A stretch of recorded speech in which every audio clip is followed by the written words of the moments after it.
Hi friends, ഞാൻ ഷിജി. എല്ലാവർക്കും SR ഹോബീസിലോട്ട് സ്വാഗതം.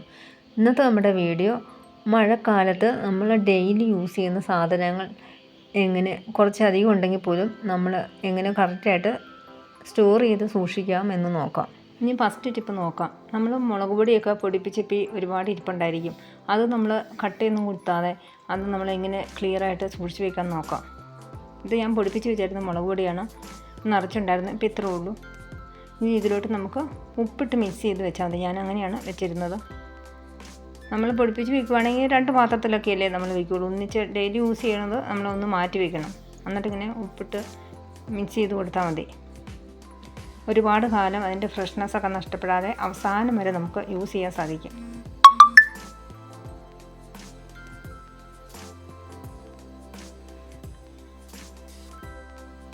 ഇനി നമുക്ക് മല്ലിപ്പൊടി എങ്ങനെ സൂക്ഷിക്കാൻ നോക്കാം.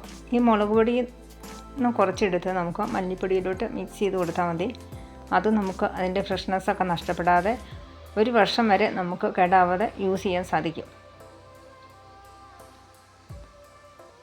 നന്നായിട്ട് തന്നെ മിക്സ് ചെയ്ത് കൊടുത്താൽ മതി.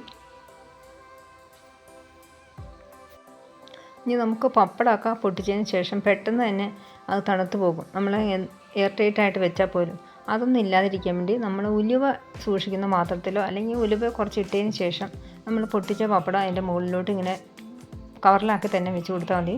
എന്നിട്ട് അടച്ചു കൊടുത്താൽ നമുക്ക് അതിൻ്റെ ക്രിസ്പിനെസ്സൊക്കെ നഷ്ടപ്പെടാതെ നമുക്ക് അവസാനം വരെ കാച്ചെടുക്കാൻ സാധിക്കും.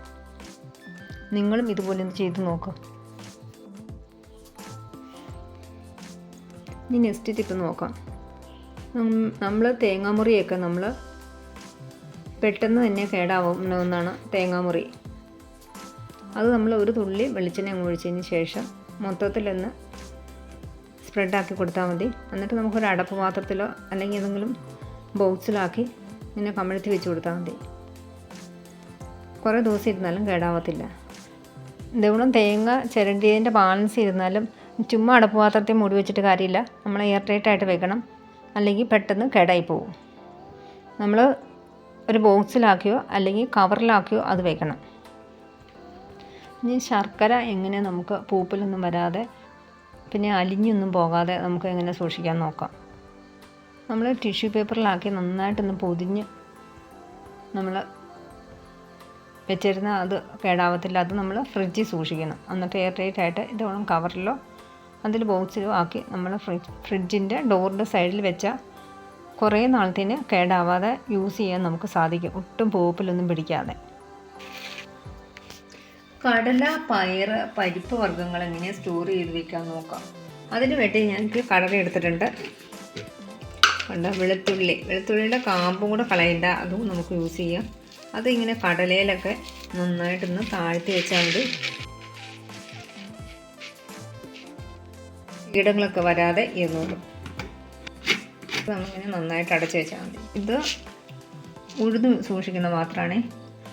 ഇതുകൊണ്ട് ലീഫ് ഉണ്ടല്ലോ, നമുക്ക് മേടിക്കാൻ കിട്ടുമല്ലോ മസാലയുടെ കൂടെ. ഇത് വെളുത്തുള്ളിയോ അല്ലെങ്കിൽ ഇതോ ഇട്ട് വെച്ചാൽ മതി. ഇന്ന് പഞ്ചസാര കട്ടിയൊന്നും പിടിക്കാതെ നമുക്ക് എങ്ങനെ ഈ മഴക്കാലത്ത് ഉപയോഗിക്കാമെന്ന് നോക്കാം.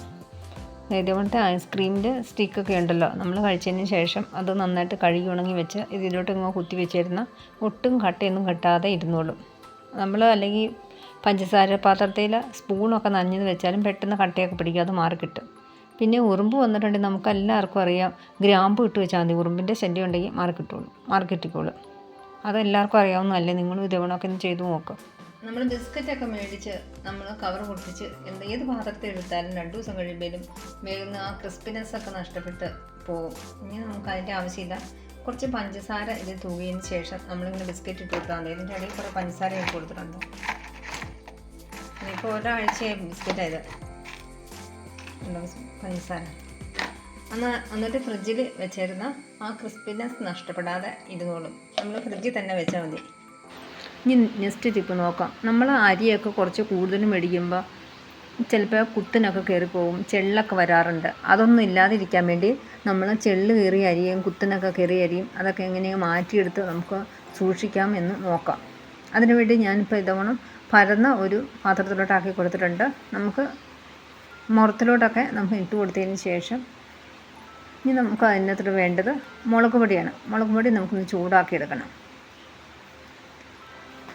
നന്നായിട്ടൊന്ന് ചൂടാക്കി കഴിഞ്ഞ ശേഷം നമ്മൾ ഇട്ട് വെച്ചേക്കുന്ന പരന്ന പാത്രത്തിൽ നിരത്തി വെച്ചേക്കുന്ന അരിയിലോട്ടിട്ട് നന്നായിട്ടൊന്ന് മിക്സ് ചെയ്ത് ഈവനായിട്ട് എല്ലായിടത്തും എത്താവുന്ന രീതിയിൽ മിക്സ് ചെയ്ത് കൊടുത്തിട്ട് ഒരു 10 മിനിറ്റ് നമ്മൾ മാറ്റി വയ്ക്കണം. ഒരു ഫാനിൻ്റെ ഉള്ളിലോട്ടൊക്കെ വെച്ചാൽ പെട്ടെന്ന് തന്നെ ചെള്ളൊക്കെ പറന്ന് പോയിക്കോളും. അതാണ് കുത്തനുണ്ടെങ്കിൽ അത് മാറി കിട്ടുന്നതാണ്. അല്ലെങ്കിൽ വെയിലുണ്ടെങ്കിൽ നമ്മൾ വെയിലുള്ളപ്പോൾ കുറച്ച് നേരം ഒന്ന് വെച്ചായിരുന്നാലും ഇങ്ങനെ ചെയ്താൽ പെട്ടെന്ന് തന്നെ ചെള്ളും അതിൽ കുത്തനോ അങ്ങനെയൊക്കെ ഉണ്ടെങ്കിൽ അതൊക്കെ മാറിപ്പോകുന്നതാണ്. നിങ്ങളും ഇതുപോലെ ഒന്ന് സൂക്ഷിച്ച് നോക്കുക. ഈ അരിയിലിപ്പോൾ അതങ്ങനെ കുത്തനൊന്നുമില്ല. അല്ലെങ്കിൽ ഇപ്പോൾ ഞാൻ നിങ്ങളെ ലൈവായിട്ട് തന്നെ ഞാൻ റിസൾട്ട് കാണിച്ചു തന്നേനെ. ഒന്നും ഇല്ലായിരുന്നു, അതുകൊണ്ട് ഒന്നും കയറി വരുന്നില്ല. അല്ലെങ്കിൽ എന്തെങ്കിലും കയറി വന്നാൽ നമുക്ക് കാണാമായിരുന്നു.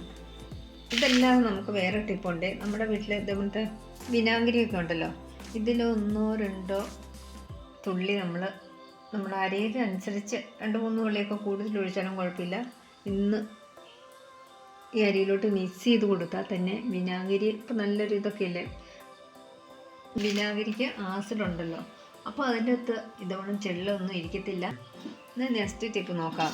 കണ്ടോ, ഇപ്പം ഞാനിങ്ങനെ ഇടികലൊക്കെ ഇങ്ങനെ ആവശ്യം കഴിഞ്ഞ് കഴിയുമ്പോൾ ഞാൻ തുടച്ചിട്ട് ഇതവണ്ണം ഇങ്ങനെ മൂടി വയ്ക്കും. ഇങ്ങനെ മൂടി വെച്ചാൽ പിന്നെ നമുക്ക് എപ്പോഴും അത് കഴുകേണ്ട ആവശ്യമൊന്നുമില്ല. നിങ്ങളിങ്ങനെ ചെയ്ത് നോക്കുക. വേണമെങ്കിൽ നമുക്ക് എന്തെങ്കിലുമൊക്കെ പാത്രമൊക്കെ ഇങ്ങനെ ഒതുക്കി വെക്കണമെങ്കിൽ ഇടികല്ലിൻ്റെ മുകളിലോട്ട് ഇങ്ങനെ വെച്ച് എന്തോരം പാത്രം ഇനി വേണമെങ്കിൽ കുറച്ചും കൂടെയൊക്കെ വെക്കാം. ഇങ്ങനെ വെച്ചിരുന്ന ഒരു സൈഡിൽ ഇത് ഒതുക്കിയിരുന്നുള്ളൂ. അങ്ങനെയും നമുക്ക് പാത്രങ്ങളൊക്കെ ഇത് വെച്ച് ഒതുക്കി വെക്കാൻ പറ്റും കേട്ടോ. നമ്മൾ ചെള്ളൊക്കെ മാറ്റിയെടുത്ത അരി സ്റ്റോർ ചെയ്ത് എങ്ങനെ സൂക്ഷിക്കാമെന്ന് നോക്കാം. അതിന് വേണ്ടി നമുക്ക് വേണ്ടത് ജാതിക്കയാണ് വേണ്ടത്. നമ്മുടെ അരിയുടെ അനുസരിച്ച് 1-2 ജാതിക്കയൊക്കെ നമുക്ക് കൂടുതൽ എടുക്കാൻ പറ്റും. ഞാനിപ്പോൾ ഒരു ജാതിക്ക എടുത്തിട്ടുണ്ട്. നന്നായിട്ടൊന്ന് പൊടിച്ചെടുക്കാം നമുക്ക്. അതിൻ്റെ മുകളിലുള്ള തോടൊക്കെ മാറ്റിയതിന് ശേഷം. നല്ല കുത്തുന്ന ഒരു സ്മെല്ലല്ലേ ജാതിക്കയ്ക്ക്.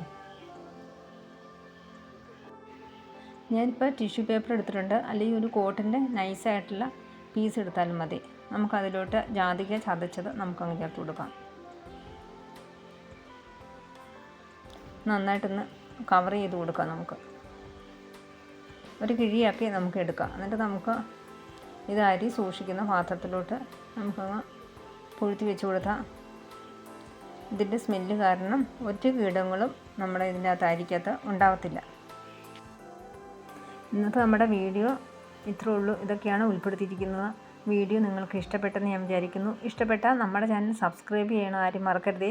അതുകൂടാതെ ലൈക്ക് ചെയ്യാനും ഷെയർ ചെയ്യാനും മറക്കരുതേ. അടുത്ത നല്ലൊരു വീഡിയോ ആയിട്ട് നമുക്ക് വീണ്ടും കാണാം. Thanks for watching.